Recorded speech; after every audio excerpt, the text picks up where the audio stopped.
Купих си някакъв адски ефтин, някакви адски ефтини идоли, както виждате само за 2,50.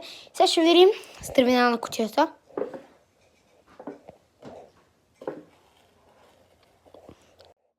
Чакай малко, бе. Може ми на обратно ли? Чакай малко. Трябва ми друг нож. Така.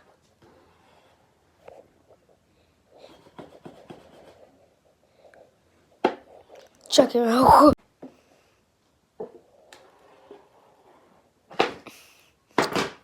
Окей. Оле, бей! Не искам да го направя, но... Ето! Стана като извадих сатъра. Това е което имаме, получаваме вътре много пакетчета и самият. Така. Да пробваме. Не се усеща качествено. Връщам го тук. И време за спидран.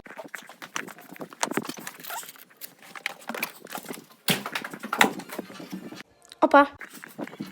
Сега като се замисля, трябва да се занеса нулите тук, защото това няма как да нося гореща вода чак до лятната кухня.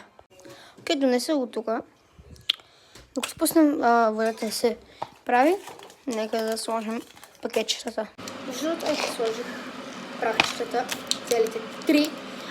И да кажа, че докато се топли водата, когато изработвам лого на канала, първата снимка не е лого, перото се случи и уста.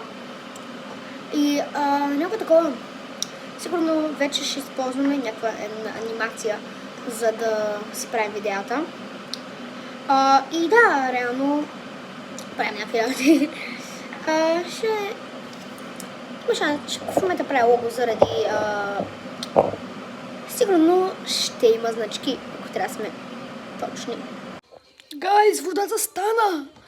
Мале, това е горещо.